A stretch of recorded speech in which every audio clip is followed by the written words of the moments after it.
자, 이제 461페이지. 자, 이어서 보겠습니다. 자, 오늘 뭐 할 분량이 좀 많아갖고 부지런히 좀 나가고요. 자, 3번에 이제 세 번째 적용대상 행위로서 용도 변경이라고 그래요.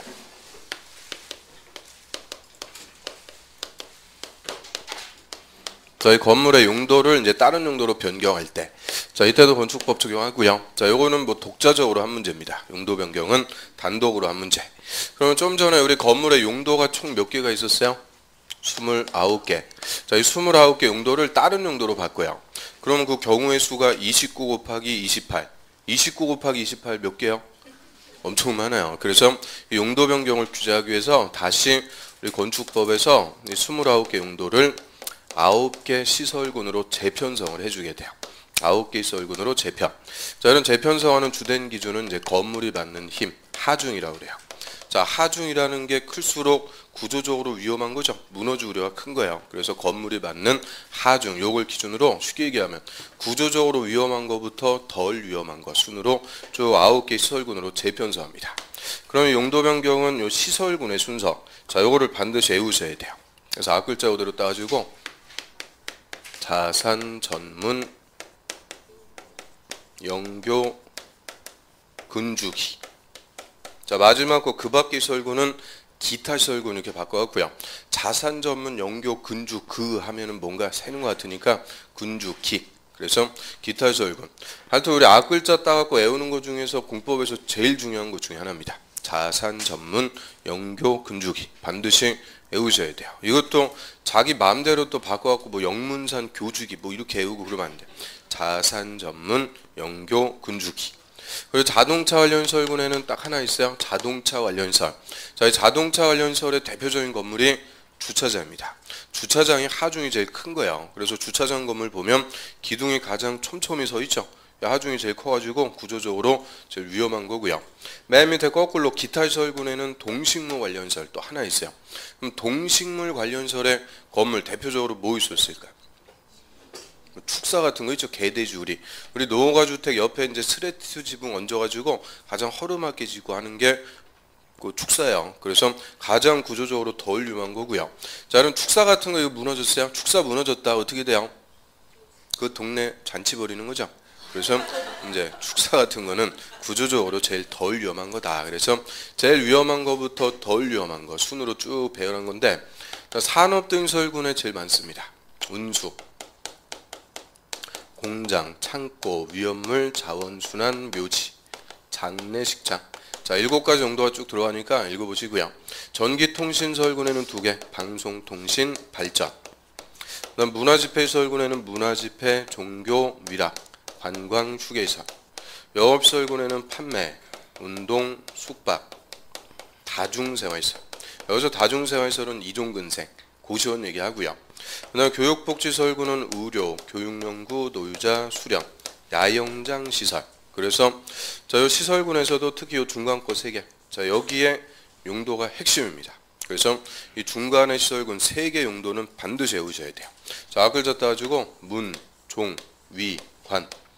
그다음 판, 운, 숙, 다, 의교, 노수, 야. 그래서 이 중간의 3개 시설군의 용도는 필수 암기사입니다. 그 다음 근린생활시설군은 이름대로 1종근생, 2종근생. 2종근생에서 다중생활시설은 여기가 있으니까 빠지고요. 그 다음 주거업무시설군도 이름대로 주거업무시설군이니까 단독주택, 공동주택, 업무시설, 교정 및 군사시설이 또 들어가요. 그럼 교정 및 군사시설, 교도소 얘기하죠. 그럼 교도소가 왜 주거업무시설군에 들어가겠어요? 자, 우리 교도소를 소위 뭐라 그래요? 큰 집. 그 집이니까 주거업무시설군에 포함이 되죠. 그래서 자, 이제 무슨 얘기인지 아시겠어요? 아무튼 그래서 이 시설군 여기에 이제 용도들이 쭉 열거가 돼 있어갖고 이게 29개 용도를 9개 시설군으로 재편성을 해놓고요. 자, 용도를 변경하는데요. 뭐 예를 들어서 이종근생을 위락시설로 바꿔요. 단란주점을 유흥주점으로. 자, 이런 올라가는 방향으로 용도 변경. 이거를 상위 시설군의 용도로 바꾼다라고 합니다. 자, 이때는 용도 변경 허가 대상입니다. 허가를 받아야만 변경할 수가 있죠. 이유는 자, 밑에서 위로 올라가는 것은 구조적으로 덜 위험한 것을 구조적으로 위험한 걸로 바꾼다기죠. 이 구조적으로 위험해지는 변경이기 때문에 허가를 받아야만 변경할 수가 있어요. 그럼 거꾸로 문화집회시설을 노유자시설로 바꿔요. 자, 이런 내려가는 방향으로 변경, 이거를 하위군에 해당하는 용도로 바꾼다라고 하고요. 저는 하위시설군으로 바꿀 때는 용도 변경 신고하면 됩니다. 저는 위에서 밑으로 내려가는 것은 구조적으로 덜 위험한 거죠. 위험하지 않은 변경이기 때문에 이때는 그냥 간단하게 뭐만 해라? 신고. 그래서 올라가는 것은 허가, 내려가는 것은 신고. 그럼 뭐가 올라오고 내려가는지 알려면 이 순서를 알아야 된다 그 얘기죠. 그래서 자산 전문 영교 군주기 순서 그대로 외우셔야 되고요. 그런데 이제 단독주택을 공동주택으로 다가구를 다세대로 이런 식으로 바꿀 수도 있죠. 자, 이때는 올라오고 내려가는 게 아니고 같은 시설군에 속하는 용도로 바꾼다 그래요. 이때는 건축물 대장 기재 내용에 변경 신청하면 됩니다. 줄여갖고 대장 변경 신청한다 그래요. 그래서 종전에 건물 대장이 단독주택으로 써있던 거를 공동주택으로 바꿔주세요. 그냥 대장 변경 신청만 하면 되고요. 그래서 용도 변경은 이렇게 세 가지예요. 올라가면 허가, 내려가면 신고, 같은 시설군의 용도로 바꿀 때는 대장 변경 신청합니다. 그래서 용도 변경 시설군 반드시 순서 외우셔야 되고 특히 4번, 5번, 6번 시설군의 용도는 핵심입니다. 그럼 맨 밑으로 합니다. 바로 2번. 자, 사용 승인 받은 건물의 용도를 변경하려는 자는 다음 구분에 따라서 한 페이지 넘겨보시면 시군구청장에 허가받거나 신고. 시군구청장에게 허가받거나 신고한다. 그럼 용도 변경의 허가와 신고권자는 누구예요? 시장, 군수, 구청장입니다. 시군, 구청장한테 허가받거나 신고하고요. 박스 1번 허가 대상은 용도를 상위군으로 바꿔요. 올라가는 방향. 신고 대상은 용도를 하위군, 내려가는 방향으로 바꾼다. 그런데 바로 3번 같은 시설군에서 용도 변경하려는 자는 밑에 줄에 시군 구청장에게 건축물 대장 기재 내용에 변경 신청한다. 딱 끊습니다. 대장 변경 신청. 그래서 용도 변경은 뭐 이거 갖고 물어봐요. 허가 대상인지 신고 대상인지. 그 옆에 이제 그 밑에 예제 5번 문제. 자, 한번 보자. 자, 건축법령상 사용 승인 받은 건물의 용도 변경이 신고 대상인 경우만을 모두 고르면 그럼 신고 대상인 거 찾아라. 그럼 기육번 판매 시설을 창고 시설로 바꿉니다. 자, 판매 시설은 여기 있고요. 창고 시설은 여기 있네요. 그럼 판매 시설을 창고 시설로 올라가니까 허가. 근데 이건 뭐 우리 안 외웠으니까 됐고 모른다고 쳐요. 그 니은번 숙박시설을 위락시설로 바꿉니다. 자, 숙박시설을 위락시설로 바꿔요. 이거는 올라가는 거니까 허가. 그럼 니은은 허가 대상이니까 니은 들어간 거 다 지우면 되죠. 그럼 밑에 지문에서 니은 들어간 거 다 지우고요. 그 다음에 디귿 장례식장을 종교시설, 종료가 아니고 종교시설. 그럼 장례식장은 여기 있고요. 종교시설은 여기 있으니까 장례식장을 종교시설로 바꾸는 거는 내려가는 거 신고죠. 그런데 이거 뭐 안 해왔다 그러면 모른다고 치고 리을번 봅니다. 자, 의료시설을 교육연구시설로. 자, 의료시설을 교육연구시설로 바꾼다. 자, 이거는 같은 시설군에서 용도 바꾸니까 대장 변경 신청. 그럼 리을번 들어간 것도 다 틀렸다는 거죠. 그러면 답 나오는 거예요. 그래서 이걸 다 외워야만 맞춘다 그게 아니라는 거죠. 그래서 요 중간 거 3개 이것만 확실하게 알고 있으면은 얼마든지 용도 변경은 맞출 수가 있는 거고요. 그래서 일단 순서 자산 전문 영교 군주기 그리고 문화집회시설군, 영업시설군, 교육복지시설군 요 중간에 3개 시설군의 용도 요거를 외우시면은 얼마든지 한 문제는 쉽게 맞출 수가 있고요. 그 다음 그 위로 와보세요. 그 위에 예제 4번 문제 봐요. 자, 건축에 해당하는 것을 모두 고르면 기읍 건물이 없던 나대지의 건물 새로 축조해요. 신축. 니은 기존에 5층 건물이 있는 대지의 층수를 7층으로 늘렸다. 층수를 늘렸으니까 중축. 디귿 태풍으로 멸실된 건물을 그 대지의 종전 규모의 범위로 다시 축조한다. 그럼 재해로 멸실된 건물을 종전 규모로 다시 지니까 재축이라고 그러죠. 재축. 리을번에 건물의 주요 구조부를 해체하지 않고 같은 대지에서 옆으로 5m 옮겼대요. 해체 안 하고 옆으로 옮긴 거니까 이전. 그래서 신축, 중축, 재축, 이전 다 건축이죠. 그래서 5번이 정답. 넘어갑니다. 그 다음 적용 대상 지역. 자, 건축법은 당연히 우리나라 국토에 적용합니다. 건축법은 우리나라 국토에 적용하는 법인데, 자, 이 국토를 이제 두 가지로 구분해서요. 건축법을 다 적용하는 지역, 건축법의 모든 규정, 1조부터 마지막 조까지 다 적용하면 전면적 적용 지역이다라고 합니다. 그러면 건축법 전면적으로 적용하는 지역, 자, 이 지역은 건물 많이 짓는 곳일까요? 조금 짓는 곳일까요? 많이 짓는 것. 그래서 건물 많이 지어갖고 개발하는 곳이니까 용도 지역으로 따지면 도시지역이에요. 도시지역은 건축법 다 적용해요. 그 다음 저 비도시래도 계획적으로 개발하는 곳이 있죠. 지구단위 계획구역. 이것도 건축법 다 적용하고요. 또 행정구역이 동이나 읍일대. 자, 동은 뭐 도시 안에 있으니까 읍이 없고요. 읍. 저 우리 시골이라도 읍내라고 그러죠. 읍내 정도 나가면 건물 좀 지어갖고 개발이 되죠. 그래서 동이나 읍일대. 그래서 자, 요 세 개요. 도시지역이거나 지구단위 계획구역이거나 또는 동이나 읍일대. 이 셋 중에서 하나라도 해당하면 건축법의 모든 규정을 다 적용합니다. 이거를 전면적 적용지역. 그러면 전면적 적용지역 세 개가 다 아니면은 건축법 다 적용하는 거 아니다. 그죠? 건축법을 제한적으로만 적용하고요. 그래서 6개 건축법 규정은 적용 안 한다 했는데 우리 건축법 지금 배운 거 아니니까 이거는 필요 없어요. 그래서 일단은 전면적 적용 대상 지역 그것만 봅니다. 바로 1번. 자, 다음에 해당하는 지역은 건축법의 규정을 모두 적용한다. 건축법 다 적용해요. 그래서 1번 국토법에 따른 도시지역, 도시지역 동그라미 1. 그 다음 도시지역 외의 지역, 비도시죠. 비도시지역에 지정된 지구단위 계획구역, 지구단위 계획구역 동그라미 2. 그 밑에 동이나 읍 동그라미 3. 그래서 동그라미 1, 2, 3 그 셋 중에서 하나라도 해당하면 건축법을 다 적용합니다. 그래서 자, 여기까지가 적용 범위 우리가 봤는데 한마디로 건축법은 우리 국토에서 뭐 할 때 적용하는 법이에요? 건물을 뭐 할 때? 건축, 대수선, 용도 변경, 이 건물의 건축 등을 할 때 적용하는 법이다라고 합니다. 자, 그래서 이제 쭉 넘겨보시면은 473페이지로 합니다. 자, 2장의 제목, 건물의 건축. 자, 이 파트가 우리 건축법에서는 이제 핵심이 되는 제도가 되고요. 건물의 건축.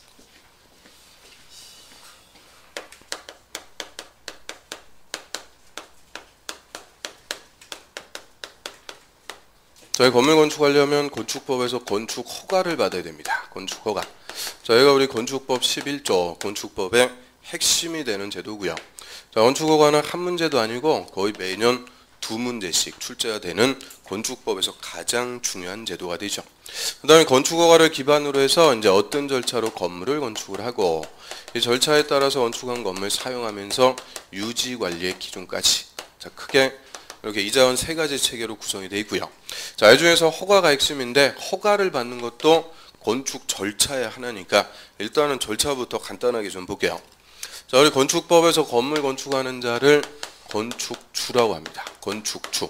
그럼 건축주가 직접 건물 짓고 그러는 거 아니죠? 건축주는 그냥 뭐만 갖고 있는 거냐? 돈만 있는 사람. 돈만 있어가지고 이 돈 가지고 일정한 자들하고 건물 짓기 위해서 계약을 해요.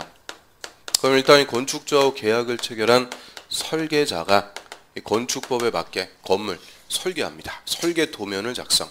그럼 설계는 설계자가 하는데 주로 누가 하겠어요? 건축사. 이 건축사가 건축법에 맞게 멋진 건물 설계합니다. 그럼 설계 도면을 첨부해서 건축주가 허가권자한테 제가 이러한 건물 건축하려고 하니까 허가를 내주세요. 건축 허가를 신청을 하고요. 허가권자는 건축법상의 기준에 맞으면 무조건 허가 내주는 거예요. 허가 받으면 이제 설계 도면에 그려진 건물 공사할 수 있는데 공사하기 전에 건축주는 제가 몇 월 며칠자로 착수합니다. 착공 신고부터 의무적으로 하고 공사에 착수해갖고 이 공사하는 것을 시공한다 그래요. 그럼 시공은 역시 건축주하고 계약을 체결한 시공자, 뭐 건설회사 같은 시공자가 공사하고요. 근데 시공자 지 맘대로 공사하면 안 되겠죠. 시공자는 당연히 뭐에 맞게 하는 거예요? 설계도, 설계 도면대로 공사하고요. 좋은 자재 써갖고 공사해야 되니까 시공자가 제대로 공사하는지 감독할 자, 감리자 지정해서 감독하에 공사합니다. 그러면 설계 도면에 맞게 공사하는지 감독하니까 요 감리자 누구 지정하겠어요?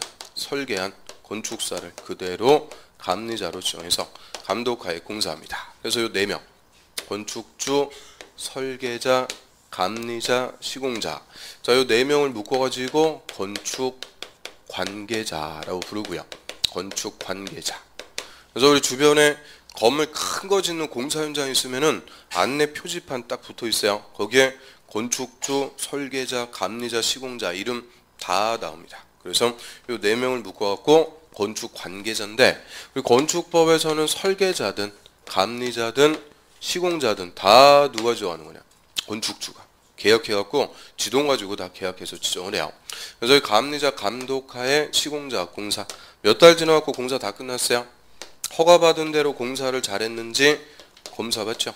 준공검사 개념을 건축법에서는 사용 승인받는다라고 하고요.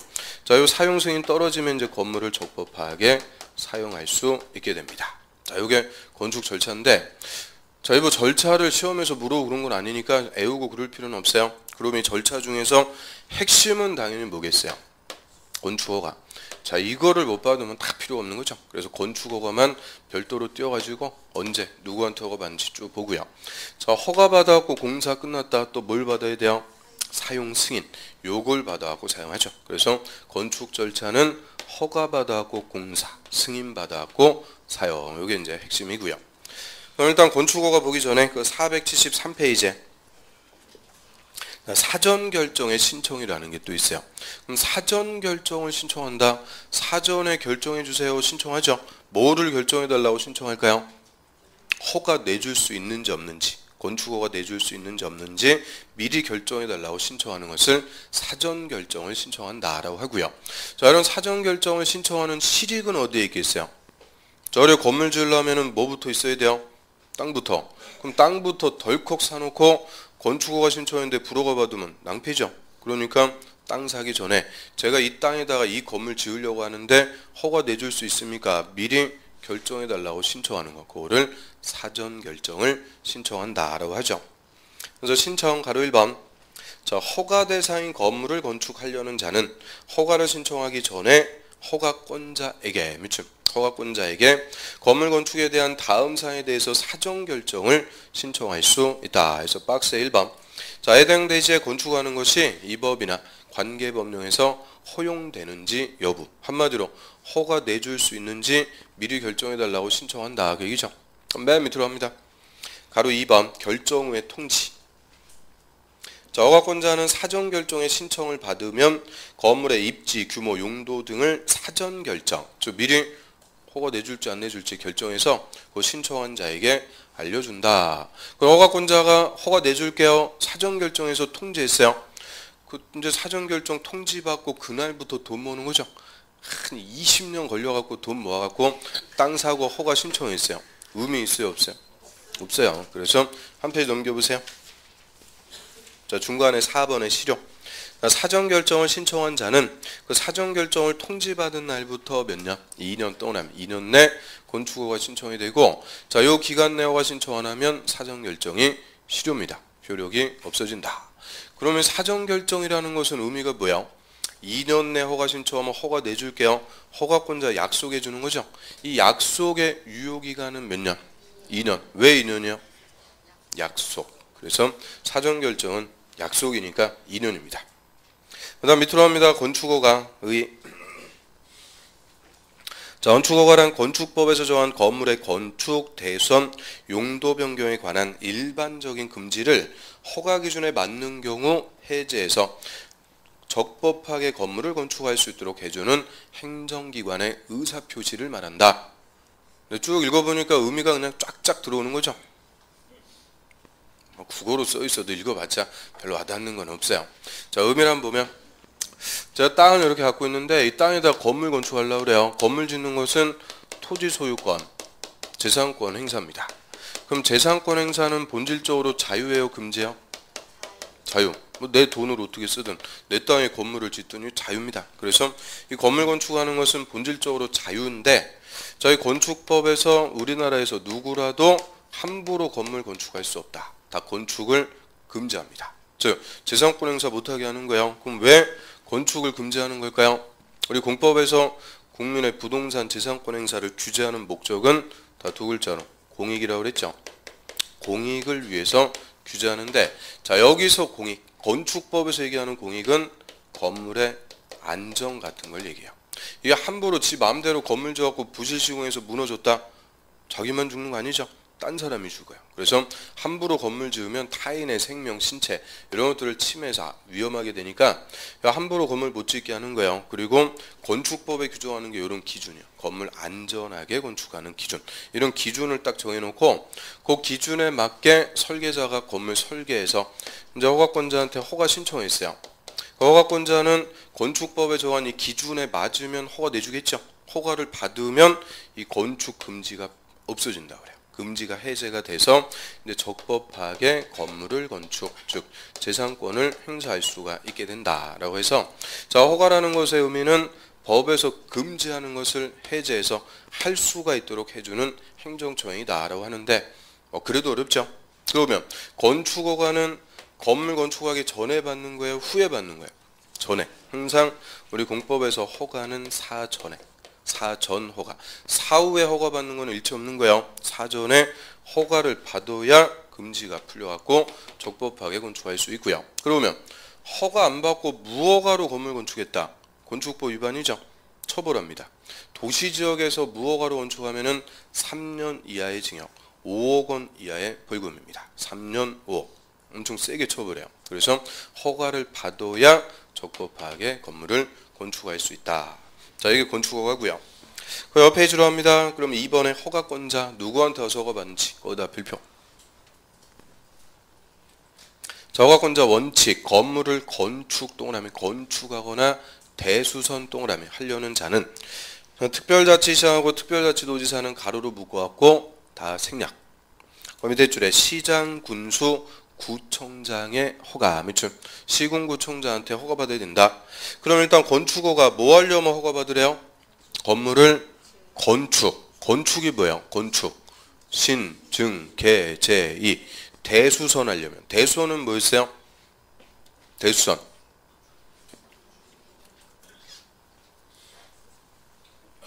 아유, 뭐 알긴 아는 것 같은데 그냥 입이 또 안 떨어져요. 그래서 구조를 증설해체, 수선 변경, 외부 형태를 변경하는 행위. 그래서 이 건축과 대선하려면 허가받으라 그랬으니까 한마디로 건축허가 대상이 뭐다? 건축과 대선. 그래서 이 두 개는 묶어갖고 매년 물어보는 거예요. 건축허가 대상. 그러면 건축하려면 누구한테 가서 허가받는 게 원칙? 시장, 군수, 구청장. 그런데 밑에 바로 2번 예외. 층수가 21층 동그라미 21층 이상이거나 연면적 합계가 10만 제곱미터 10만 동그라미 이상인 건물. 자, 이런 건물을 대형 건물이라고 그래요. 큰 거. 21층 이상 또는 연면적 10만 제곱미터 이상 건물을 특별시, 광역시에서 건축하려면 특별시장이나 광역시장의 허가, 밑줄 특별시장이나 광역시장의 허가 받아야 된다. 딱 끊고요. 다만 다음에 해당하는 건물의 건축은 제외한다. 그래서 박스에 공장 동그라미, 밑에 창고 동그라미 두 개 묶어갖고 별표. 그럼 공장하고 창고는 제외. 특별시장, 광역시장한테 허가 받아야 안 받아요? 절대 안 받는다는 거예요. 요새 아주 공장하고 창고 5년간 계속 기출이에요. 공장하고 창고는 항상 대형 건물에서 제외입니다. 그러면 특별시나 광역시에서 대형 건물 건축할 때는 구청장이 아니고 누구한테 와서 허가받으라. 특별시장, 광역시장. 이런 21층 이상짜리 이런 건물은 그 파급 효과가 특별시, 광역시 전체에 미친다 그죠? 그래서 특별시장, 광역시장한테 직접 가서 허가받아야 돼요. 그럼 예를 들어서 자, 우리 서울특별시 여기 서초구. 자, 여기다 30층짜리 건물 건축하려고 그래요. 이거 건축허가 누구한테 와서 받아요? 구청장이 아니죠. 21층 이상이니까 누구한테 와서 직접 허가받으라. 특별시장. 그럼 똑같은 체계로. 요 바로 밑에 경기도 과천시. 자, 여기다 30층짜리 건물 건축하려고 그래요. 자, 이거는 허가 누구한테 와서 받아요? 도지사예요, 시장이요?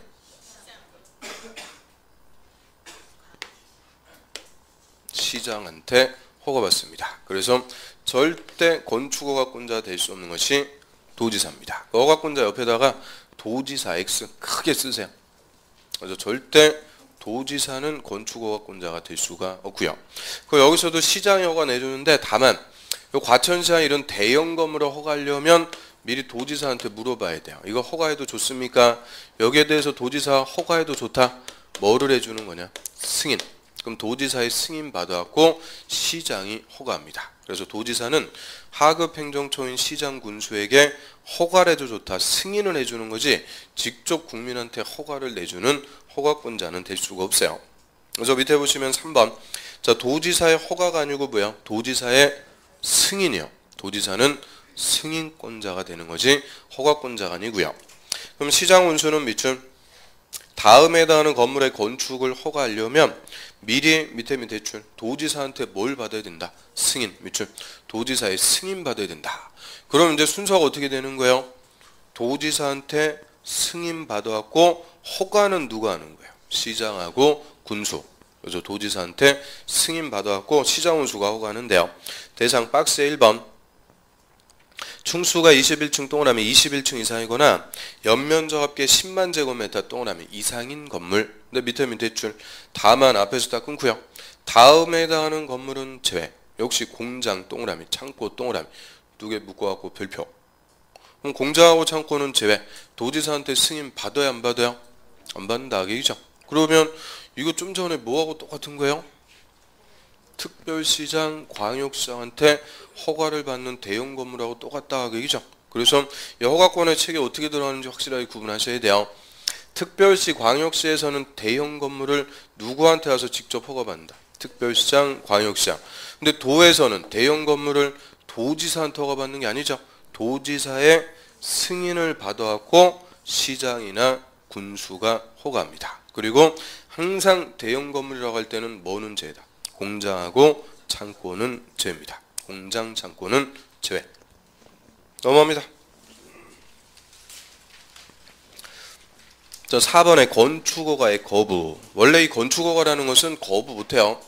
이 건축법상의 기준에 맞으면 허가권자는 반드시 허가를 내줘서 국민이 건물 지을 수 있도록 해줘야 돼요. 자, 이런 행위를 기속행위라고 그래요. 그런데 이 건축허가를 거부할 수 있는 경우가 또 있어요.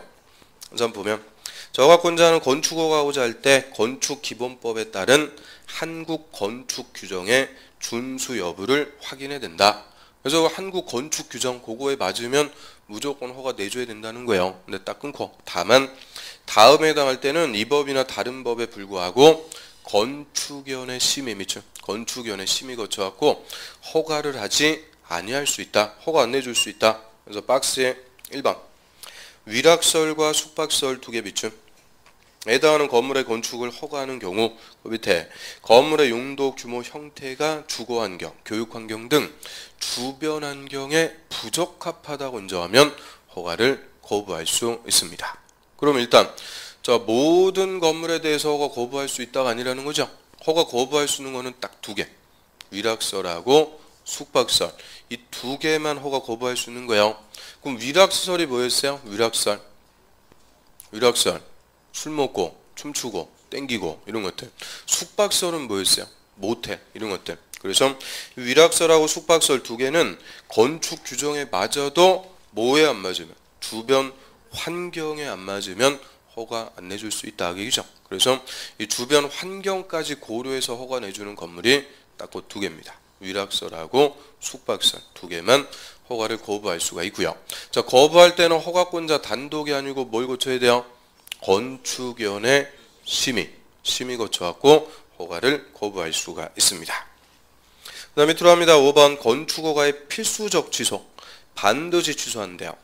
그래서 허가권자는 허가받은 자가 다음에 더하면 허가를 취소할 수가 있는 게 아니고 해야 된다.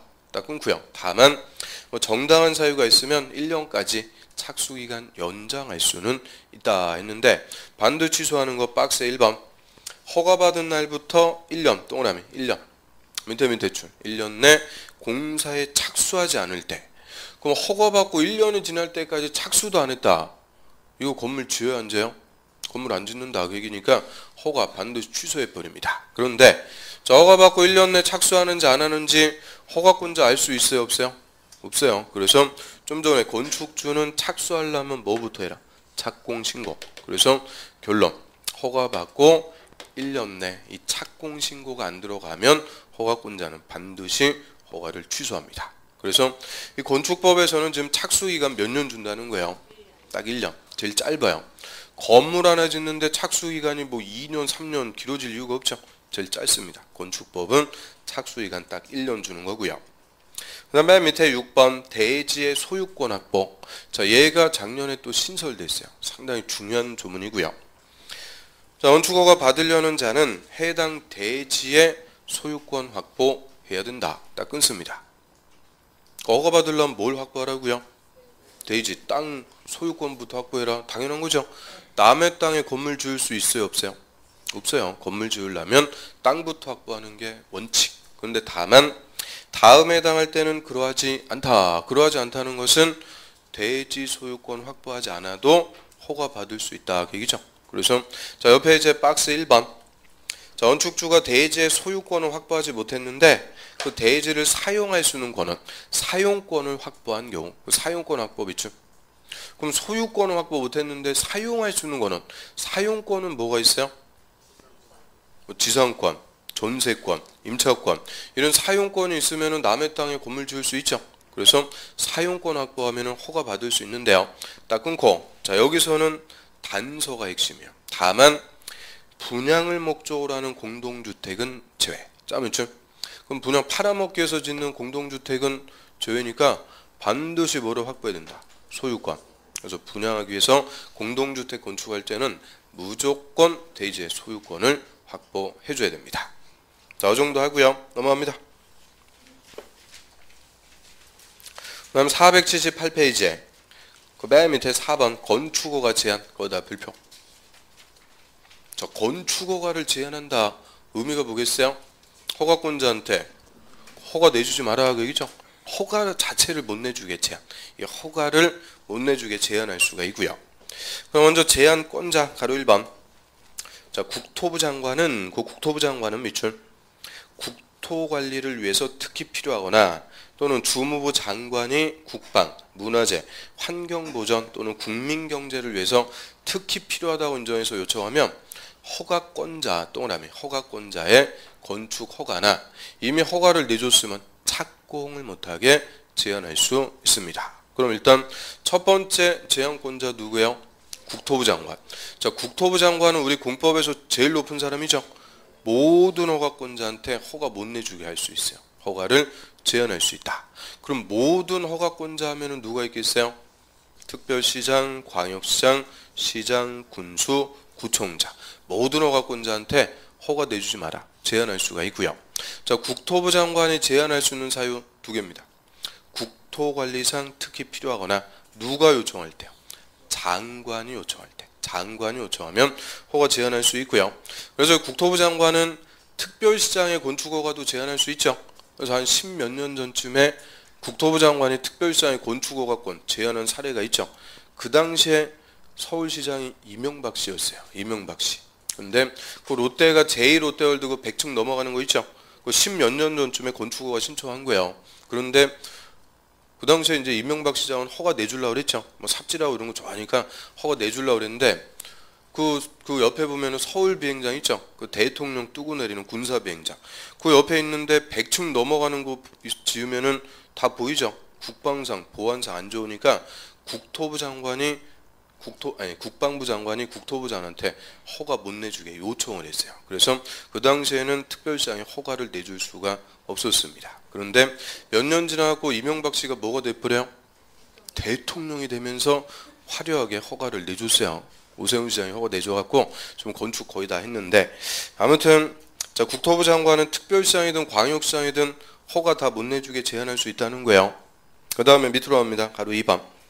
자, 특별시장, 광역시장, 도지사는 특광도지사는 밑줄 지역계획이나 도시군계획상 특히 필요하다고 인정하면 시군구청장 동그라미 시군구청장의 건축허가나 착공을 제한할 수 있다. 그럼 두 번째 누구도 제한할 수 있대요? 특광도지사. 근데 얘들은 모든 허가권자의 허가 제한할 수 있다. 이러면 틀려요. 특광도지사는 자기보다 하급 행정청인 시군구청장의 건축허가를 제한할 수가 있고요. 그 사유는 두 개요. 지역계획이나 도시군계획상 특히 필요할 때. 그래서 자 일단 제한권자 누가 누구의 허가를 제한할 수 있는지 또 제한하는 사유는 뭔지 이런 거 다 기출로 물어봤죠. 꼼꼼하게 보셔야 돼요. 그 다음 밑에 바로 3번. 자 특광도지사는 시군구청장의 건축허가나 착공을 제한했으면 즉시 국토부 장관에게 보고 밑줄 즉시 국토부 장관에게 보고 사후에 보고하고요. 보고받은 국토부 장관은 제한이 지나치다고 인정할 때는 해제를 뭐 할 수 있다. 명할 수 있다. 자 밑줄. 그래서 국토부 장관이 직접 해제할 수 있다. 틀려요. 해제를 요청할 수 있다. 틀려요. 뭐 한다고요? 명령이요. 해제 명령해서 이제 풀어주도록 하고요. 그런데 이 건축허가 제한 영구적으로 제한해서 국민들이 건물 못 짓게 한다. 있을 수가 없죠. 그래서 건축허가 제한 기간 3번. 자 시험에서는 그거 가지고 제일 잘 물어봐요. 그 숫자. 건축허가나 착공 제한하는 기간은 몇 년? 2년 동그라미. 2년 이내로 하는데 다만 1회 1년 동그라미. 1년 연장할 수 있습니다. 그럼 2년에 1년 연장이니까 최장 3년간 허가 못 내주게 제한할 수 있고요. 혹시나 해서 여쭤보는데요. 자 우리 공법에 허가 제한 앞에서 우리 배운 거 있을까 없을까? 허가 제한 또 배운 거 있죠? 한 개 배웠어요. 한 개. 어디서 봤을까? 어딘가에서 봤겠죠? 개발행위 허가 제한. 국토법에서 개발행위 허가 못 내주게 제한할 수 있는데요. 개발행위 허가 제한 기간 원칙은 3년, 2년 연장해서 최장 5년까지. 그래서 허가 제한 따고 두 개밖에 없으니까 하여튼 개발행위 허가 제한 기간은 3년에 2년, 건축허가 제한 기간은 2년에 1년, 2년에 1년. 그래서 그 두 개 맨날 바꿔갖고 물어봐요. 확실하게 구분하고요. 자 여기까지가 건축허가. 그 다음 이제 쭉 내려갑니다. 5번 건축신고. 자 건축신고만 해라. 신고하는 것은 경미한 행위다. 그 얘기입니다. 경미한 건축이나 대손일 때는 허가까지 필요 없고 그냥 신고만 하면 돼요. 그래서 1번에 신고 대상, 불표. 자, 허가 대상이라 하더라도 다음에 해당할 때는 미리 밑에 줄 시군구청장에게 밑줄 시군구청장에게 밑에 줄에 신고하면은 허가받은 걸로 본다. 그럼 그냥 뭐만 하면 된다. 신고. 그럼 신고 지금 누구한테 와서 한대요? 시군구청장. 이거 경미한 거니까 특별시장, 광역시장한테 신고하는 거는 절대 없어요. 시군구청장. 원칙적인 허가권자에게 신고하면 되는데요. 자, 한 페이지 넘어갑니다. 신고 대상 또 박스 그냥 한 바닥 나오죠. 그러니까 잘 물어봐요. 그래서 신고 대상 그 중에서도 1, 2, 3, 4 거기까지가 핵심입니다. 건축법에서 규정하는 신고 대상. 자, 5번은 이제 대통령령에서 정하는 지역적인 거예요. 그래서 5번이 중요한 게 아니고 1, 2, 3, 4 4개가 신고 대상에서는 핵심. 자, 오늘 그 4개만 보죠. 자, 1번. 그 1번 얘가 하여튼 건축법에서 제일 많이 물어본 지문 중에 하나입니다. 바닥면적 합계가 얼마? 85제곱미터 이내. 이내는 이하. 이하에 중축, 개축, 재축. 자, 이거는 신고만 하면 돼요. 그럼 이제 하나씩 풀어보면 중축이니까 더 짓는 거죠. 개축하고 재축은 다시 짓는 거예요. 그러면 여기서는 새로 짓는 거는 해당사항 없어요.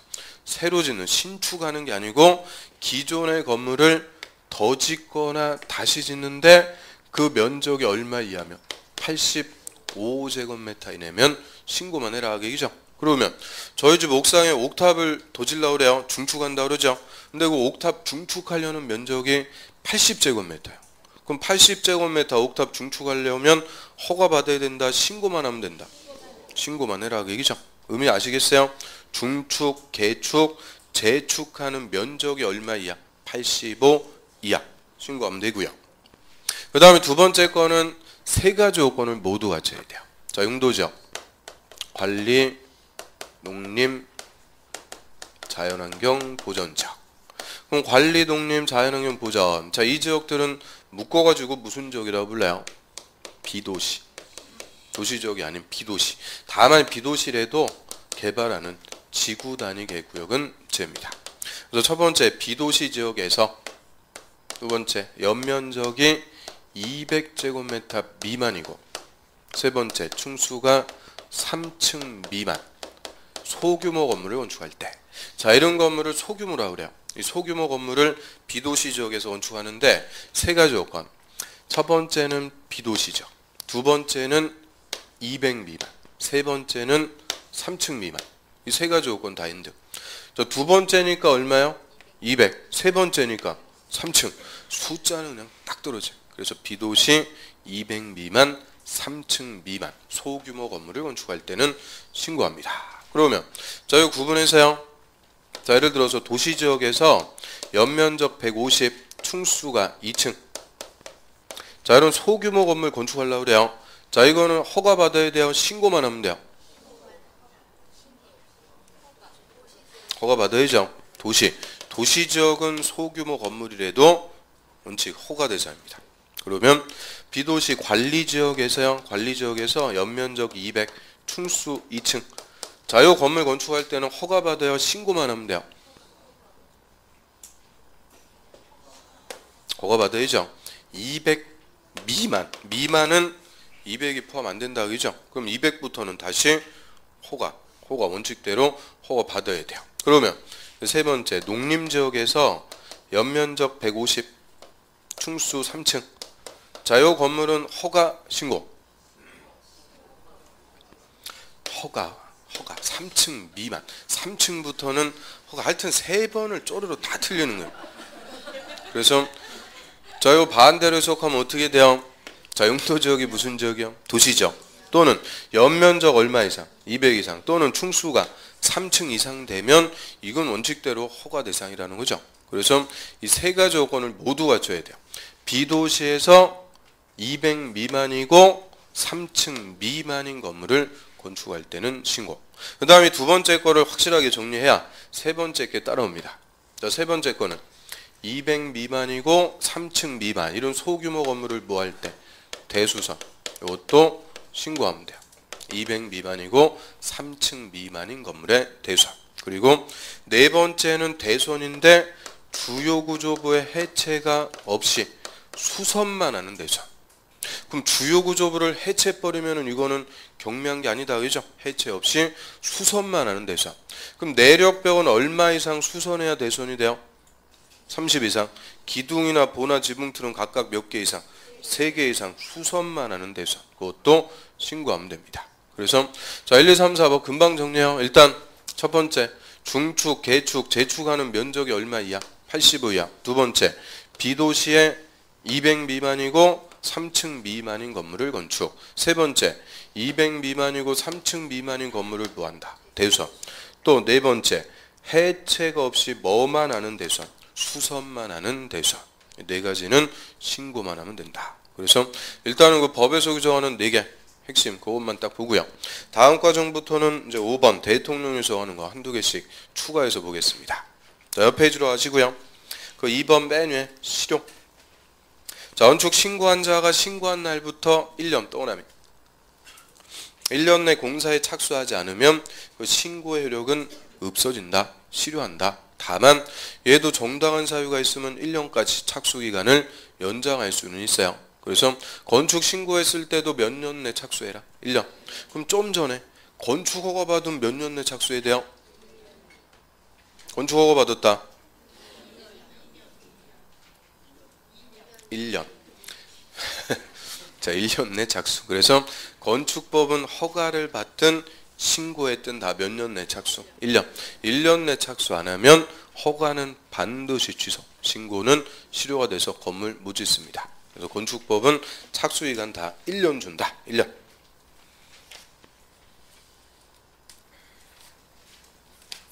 그 다음에 487페이지로 합니다. 넘기셔 갖고요. 자, 공용 건물에 대한 특례. 자, 공용 건물이라는 것은 국가나 지자체가 건축하는 건물이에요. 뭐 공공관청, 청사 이런 걸로 이용하기 위해서 국가나 지자체가 건축하는 건물. 저 공용 건물의 특례 1번의 가로 1번. 자, 국가나 지자체는 건물을 건축, 대선, 용도 변경 등등을 하려면 미리 밑에 줄 허가권자하고 뭐 해야 된다? 협의 또는 협의해야 돼요. 이걸 건축 협의한다 그래요. 그래서 맨 앞에 그 국가와 지자체를 우리가 세 글자로 뭐라고 써요? 국가와 지자체. 국가와 지자체를 세 글자로 뭐라고 부른다? 행정청. 행정청이라고 그러죠. 자, 그래서 행정청 자기들끼리는 허가받거나 신고하고 이런 거 절대 없어요. 행정청끼리는 뭐 하면 되는 거냐? 협의. 이거 모든 공법이 다 같아요.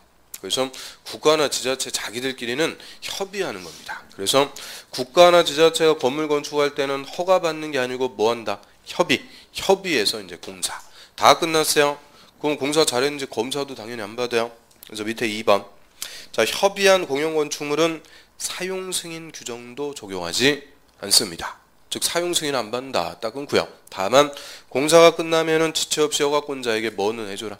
통보. 동그라미 통보합니다. 그래서 이 공용 건물은 핵심 절차 두 개가 다 특례요. 자, 국가나 지자체가 건물 지을 때는 뭐 한다고요? 협의. 협의해서 공사 끝났다. 사용 승인 받는 게 아니고 통보하고 사용합니다. 그래서 협의해서 공사, 통보하고 사용. 이런 공용 건물은 다 특례를 주고요. 다음 페이지 넘겨보세요. 예제 6번 문제. 건축허가 건축 신고에 관해서 틀린 것은 2번 봅니다. 2번 지문. 연면적 10분의 3을 중축해서 뭐 얼마를 중축하느냐 이런 거는 신경 쓰실 필요가 없고요. 연면적 합계가 10만 제곱미터가 되는 창고를 광역시에서 건축하려는 자는 광역시장에 허가받아야 된다. 자, 우리 21층 이상 또는 연면적 10만 제곱미터 이상 대형 건물이라고 그러죠. 대형 건물을 특별시, 광역시에서 건축하려면 특별시장, 광역시한테 허가 받는 거예요. 그런데 이 틀렸어요. 연면적 10만 제곱미터라 해도 뭐예요? 창고.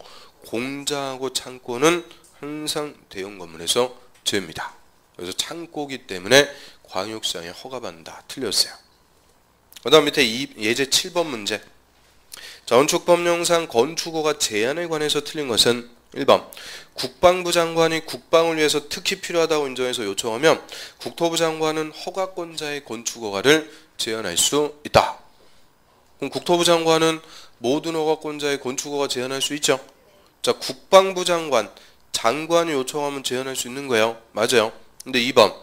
교육감이 교육환경 개선을 위해서 특히 필요하다고 인정해서 요청하면 국토부 장관은 허가받은 건물에 착공을 제한할 수 있다.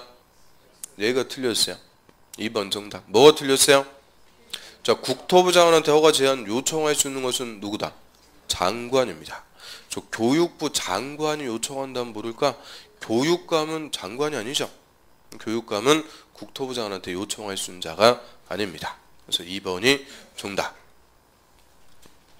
자, 여기까지 하고요. 좀 쉬었다가 절차 봅니다.